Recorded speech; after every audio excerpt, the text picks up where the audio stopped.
Hi,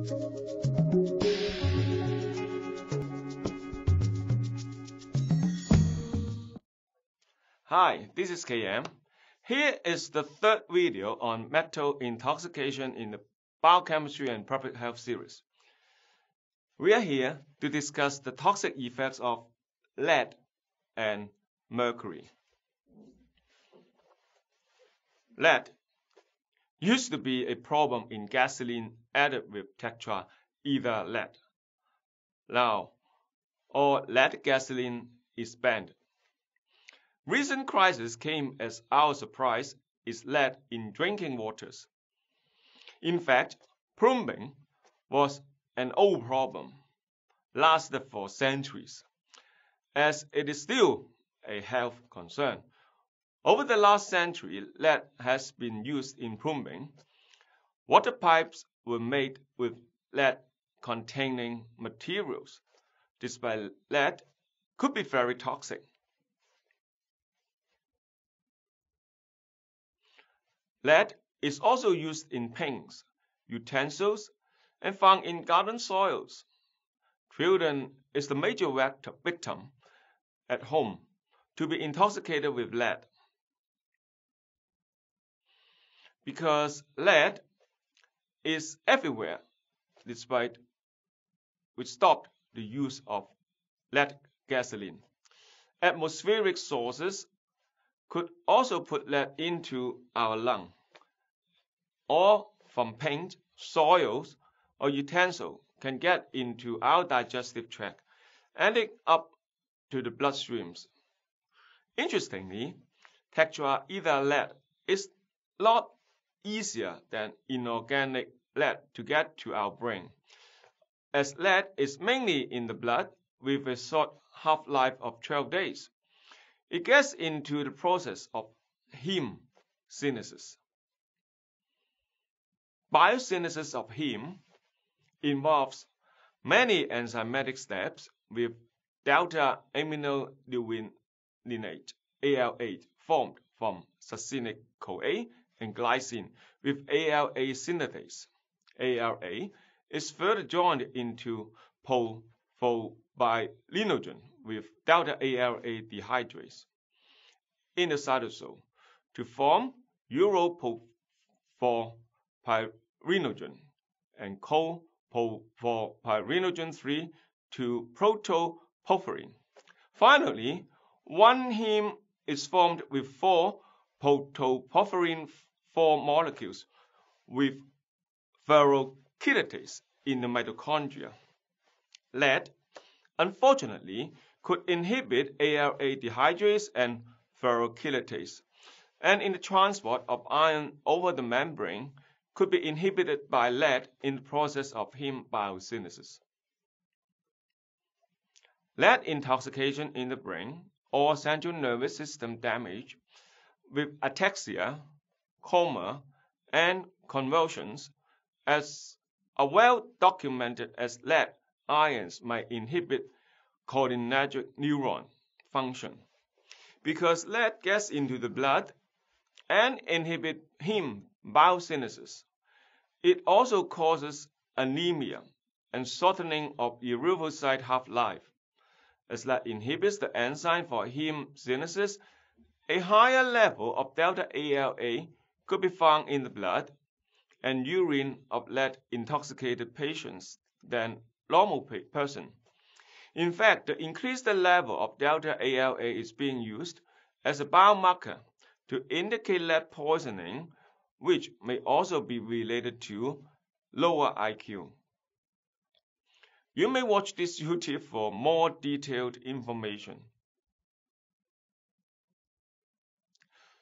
Lead concentrations allowed in drinking water is 15 ppb in the US or 10 ppb for WHO standard. Comparing with copper, which is 1.3 ppm, or even not least in many countries. If more than 10% of water pipes could have these high levels of lead and copper, warrant further investigations.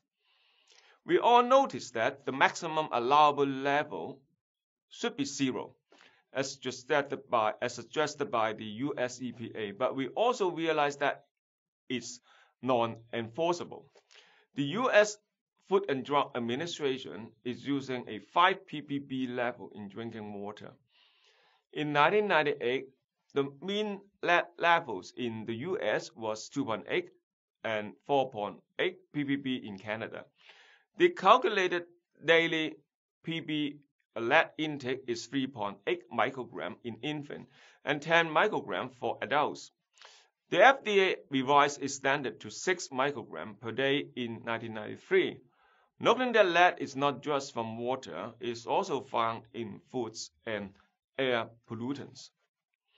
For better health management of lead intoxications, the Center of Disease Control (CDC) in the U.S. used blood lead levels of 0.1 mg per liter or 100 ppb, and 2012 adjusted it down to 5 microgram per deciliter or 50 ppb. EDTA can be used for chelation therapy, but Saxima is more effective. Both require iron, zinc, calcium supplements. Despite some studies showed that chelation therapy was no better than placebo. However, brain damage could hardly be recovered. The second metal we discuss here in this video is about mercury. Mercury poisoning is known as Minamata disease from Japan, which happened in Minamata Bay with widespread of methylmercury poisoning from industrial sources. Even breast milk got contaminated and transferred the mercury to babies. Nowadays, mercury is still available, mainly from burning of fossil fuels. Due to biomagnification effects in the food chains, high levels of mercury, mainly methylmercury, could be detected in seafoods. Despite of the half-life of 60 days, multiple forms of mercury are available from the food web to affect our health.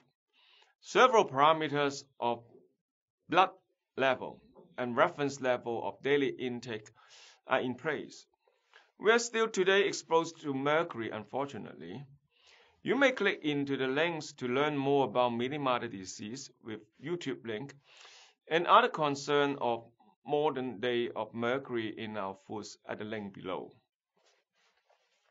This diagram shows how mercury could spread from industrial source or burning of coal, contaminating our food chains.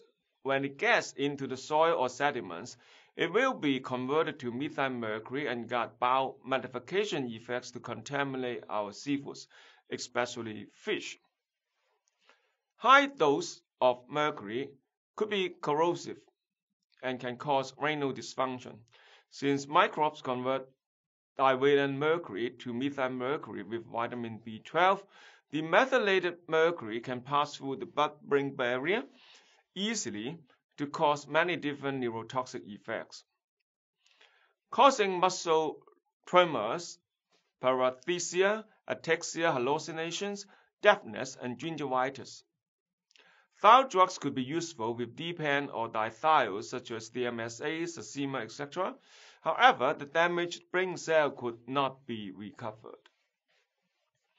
Since mercury has neurotoxic effects, major concern is the mercury levels in children consumed with fish meatball in Hong Kong.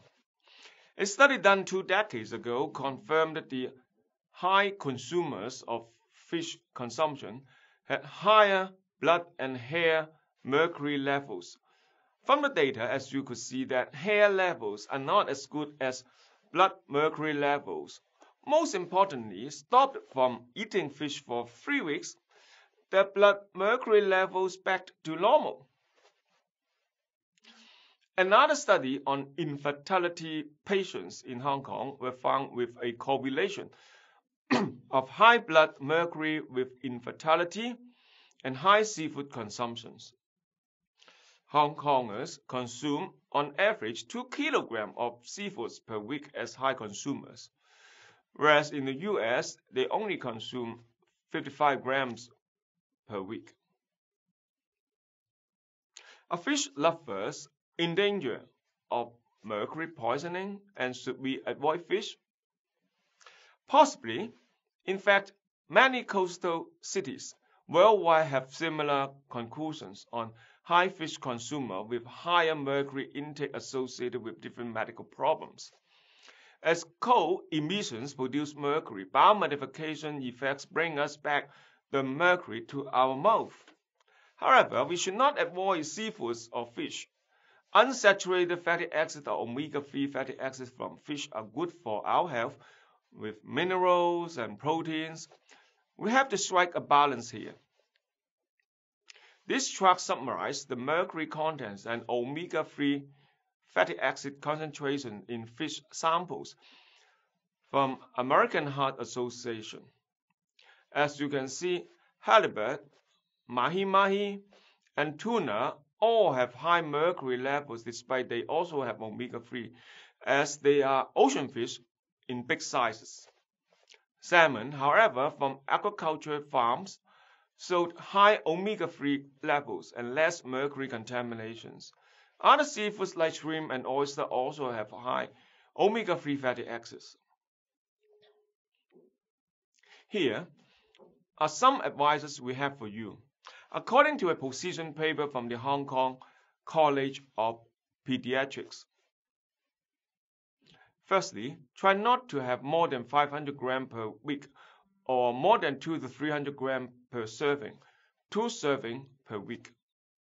300 grams per week limit for mackerel and other high-risk fish is also recommended. Secondly, pregnant women and children should avoid fish with high risk, such as high methylmercury levels, more than 1 ppm in shark, swordfish, mackerel, as suggested by FDA. Thirdly, balanced diet is always a golden rule. Finally, study on local fish showed that we are safe to eat fish, but mackerel, black bass or mandarin fish, Mycteris species, salmon, tuna, and golden thread contained high mercury levels, close to safety limit of 0.5 ppm. We should avoid this fish in our dining table. Thank you for watching. The next video is on more health risk management and discussion on metal intoxication and how to avoid it. Bye-bye.